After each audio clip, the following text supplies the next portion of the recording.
Di video One Day One Soal edisi ke-66 ini, kita akan membahas satu soal tentang terapan turunan mengenai garis singgung, teman-teman ya. Lebih lengkap soalnya adalah ini. Saya ambil dari SBMPTN tahun 2014. Saya tambah satu soal untuk teman-teman berlatih dari SBMP tahun 2005. Seperti biasa, sebelum kita membahas ini, kita kerjakan terlebih dahulu soal latihan dari video edisi kemarin atau edisi 65, yaitu ini dari SBMPTN tahun 2015. Saya harap teman-teman sudah mengerjakan terlebih dahulu ya. Oke, kita kerjakan. Fungsi fx ini turun pada interval yang mana? Turun. Suatu fungsi grafiknya akan turun, syaratnya turunannya harus negatif ya. Nah, jadi f aksen x atau turunannya harus negatif. Seandainya naik, seandainya ya, ini harus positif atau lebih dari 0 jika naik ya teman-teman ya. Ini turun berarti yang negatif. Oke, kita cari turunannya. Turunan dari fx berarti turunan dari sini ya. Supaya mudah, fx-nya kita ubah terlebih dahulu. Akar itu sama aja dengan pangkat setengah. Kemudian cos kuadrat x itu sama artinya dengan cos x kuadrat. Itu sama ya teman-teman ya. Tambah x per 2 atau setengah x tambah pi. Semuanya itu akar atau pangkat setengah. Kenapa diubah seperti ini? Karena turunan itu kita ingat lagi adalah dari yang paling luar, berarti segini teman-teman. Nah ini ke dalam, dalamnya nanti kita turunkan juga. Yang paling luar berarti ini terlebih dahulu ya. Berarti setengahnya turun. Pangkatnya nanti berkurang 1, semula setengah jadi negatif setengah. Dalamnya tetap ya, yaitu cos x kuadrat atau cos kuadrat x tambah setengah x tambah pi. Nah, pangkatnya menjadi negatif setengah. Itu turunan segini tadi teman-teman. Setelah selesai baru dalamnya diturunkan juga. Nah gini. Dalamnya berarti ini terlebih dahulu. Nah itu turunnya sama seperti tadi. Berarti 2 terlebih dahulu. Pangkatnya nanti berkurang 1. Berarti cos x-nya pangkatnya kurang 1. Selanjutnya cos x-nya turunannya negatif sin. Nah gini. Nah gitu teman-teman. Setelah selesai baru turunan ini ditambah itu ya. Setengah x turunannya berarti positif setengah. Pi tidak ada x-nya berarti turunannya 0. Nah ini turunannya. Dan ini tadi adalah yang kurang dari 0 atau negatif. Nah gini teman-teman ya. Jadi dalamnya itu turunnya itu segini nih. Nah itu. Dan selanjutnya coba lihat ini pangkat negatif. Kalau kita bikin pangkat positif berarti dia harus turun ke bawah ya. Jadinya seperti ini. Berarti yang atas tinggal ini teman-teman. Yaitu negatif 2 cos x sin x. Atau negatif 2 sin x cos x. Ingat lagi, 2 sin x cos x itu sama aja dengan sin 2x. Ya kan? Sin 2x itu 2 sin x cos x. Ditambah setengah. Itu yang atas satu pembilang. Penyebutnya adalah 2 dikali ini pangkat setengah. Pangkat setengah itu sama aja dengan akar ya. Cos kuadrat x tambah setengah x tambah pi. Kurang dari 0. Nah gini teman-teman. Oke sekarang kita proses. Agar hasil dari ini kurang dari 0, kurang dari 0 itu negatif, maka ini harus mungkin negatif, yang ini positif. Negatif bagi positif kan negatif. Kemungkinan kedua, mungkin ini positif dan yang ini negatif. Positif bagi negatif kan hasilnya negatif, ya kan? Nah, berarti harus seperti itu. Hanya coba kita lihat penyebut segini nih adalah akar, teman-teman. Akar itu adalah salah satu bentuk yang tidak pernah negatif. Dia selalu positif. Dikali 2 juga hasilnya positif. Artinya apa? Artinya penyebut yang bawah ini adalah bilangan positif. Agar hasilnya negatif, maka ini jelas harus negatif. Kesimpulannya, negatif 2 sin 2x, negatif 2-nya nggak ada ya teman-teman ya. Negatif sin 2x tambah setengah itu harus negatif. Dari sini nggak ada ya, karena ini pasti positif mau x berapapun teman-teman. Nah kalau ini enggak ya, dia pernah positif pernah negatif. Tapi yang diperlukan adalah yang negatif. Soalnya yang bawah itu udah pasti positif ya. Oke, sekarang kita proses. Nah, ini sama artinya dengan negatif sin 2x kurang dari negatif setengah, ya kan?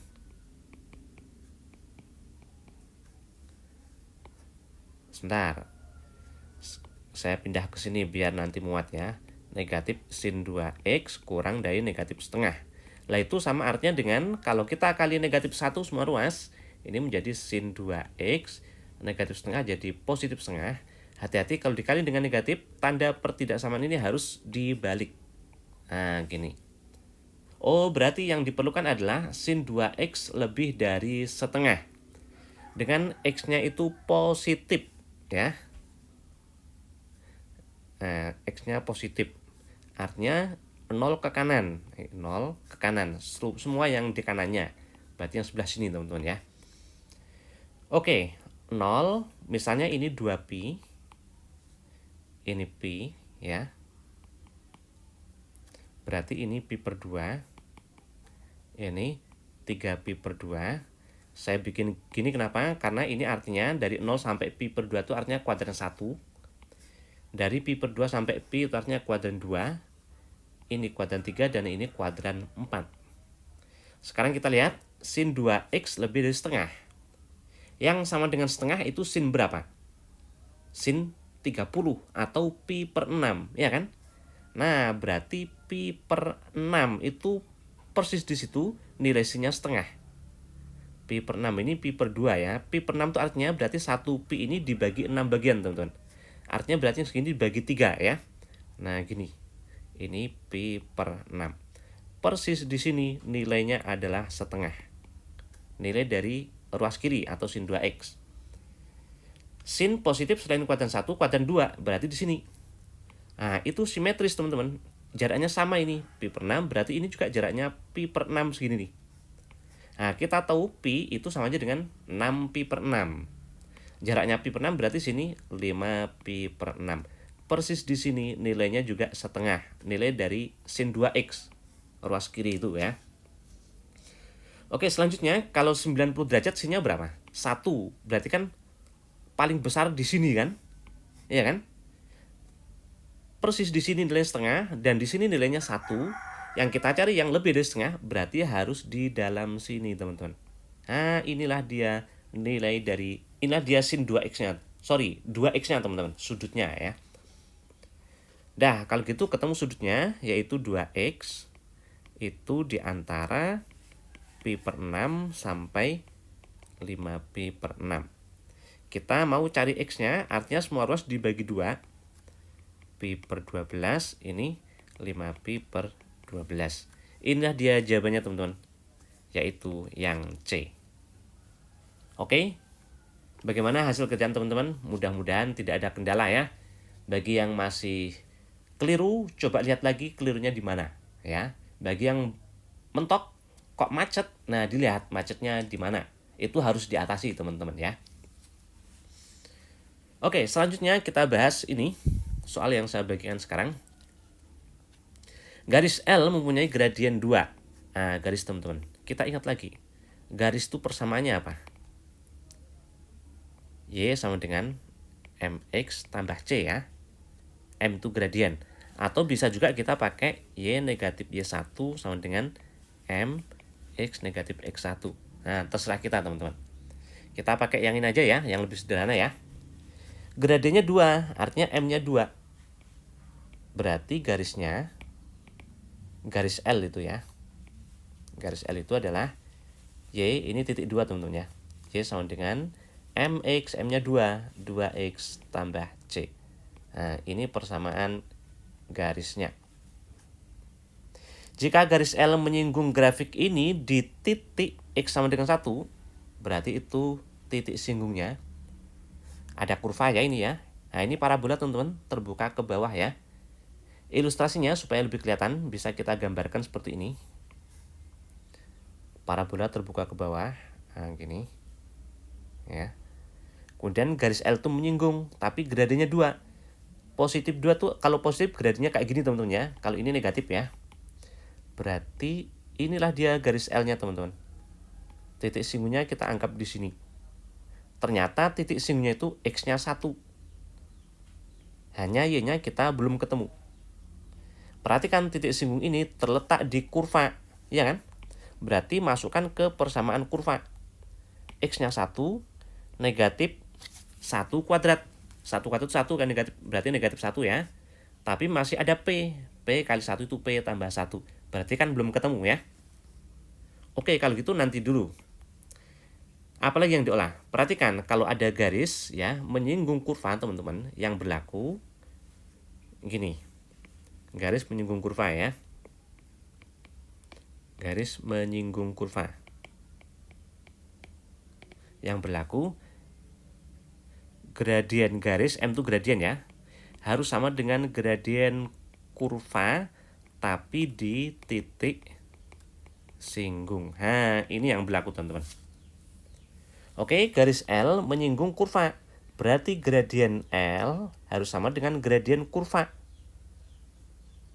Saya tulis dulu ya, ini gradien kurva. Hanya di titik singgungnya loh.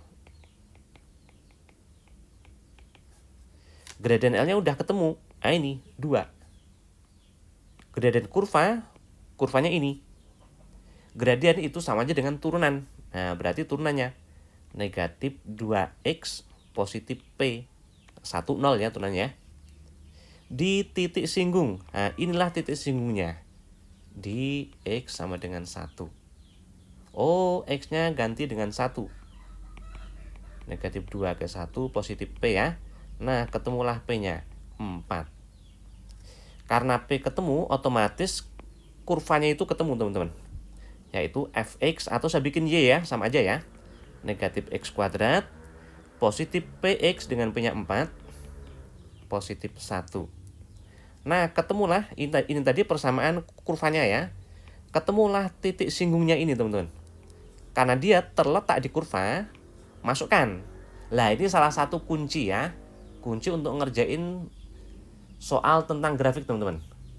Kalau kurva atau grafik itu melalui titik, sama artinya dengan titiknya itu terletak di kurva atau grafik, masukkan teman-teman, substitusi. Berarti kita substitusi. X-nya 1, ketemulah Y-nya. Nah ini kan X-nya 1 ya. Masukkan ke sini. X-nya ganti 1. Negatif 1 kuadrat. 4 kali 1, positif 4. Hati-hati ya, seperti ini tuh negatifnya nggak ikut kuadrat ya. Berarti negatif 1 tambah 4 ya. Sorry, itu kenapa positif 4 ya. Ini harusnya positif 1 ya kan. Ini kan 1 nih teman-teman. Ya, kita masukkan X-nya 1, jadi ini ya. 1 kali 1 berarti negatif 1 tambah 1 habis ya. 4, berarti tinggal 4. Kalau gitu titik singgungnya itu adalah X-nya 1, Y-nya 4. Nah, di sini itu 1,4 teman-teman. Nah, gini. Coba perhatikan titik ini juga terletak di garis L. Ya kan? Artinya apa? Artinya titiknya bisa kita substitusi ke persamaan garis L atau kita masukkan ke garis L. Berarti masukkan ke garis L. Garis L-nya ini teman-teman. Ya. Ini ya. Kita substitusi 1,4 ini. Sorry, saya tulis saja biar jelas ya. Terletak di garis L. Nah, kita substitusi. X-nya 1, Y-nya 4. Y-nya ganti 4. Sama dengan X-nya ganti 1. 2 kali 1 tambah C. Nah, ketemulah C-nya. 2 ya. Nah, C udah ketemu. Pertanyaannya persamaan garis L. Nah, garis L-nya kan ini. Tinggal mengganti C-nya dengan 2. Jadi kalau gitu garis L-nya saya tulis di sini aja ya. Nah, sini teman-teman ya. Garis L-nya itu adalah Y sama dengan 2X tambah C. C-nya positif 2. Inilah dia jawabannya teman-teman. 2X tambah 2 yang D ya. Oke. Hal yang harus dipahami oleh teman-teman adalah persamaan garis itu seperti ini. Y sama dengan MX tambah C. Atau boleh juga kalau teman-teman mau pakai Y negatif Y1 sama dengan MX negatif X1. Dengan X1, Y1 itu titik yang terletak di garisnya teman-teman.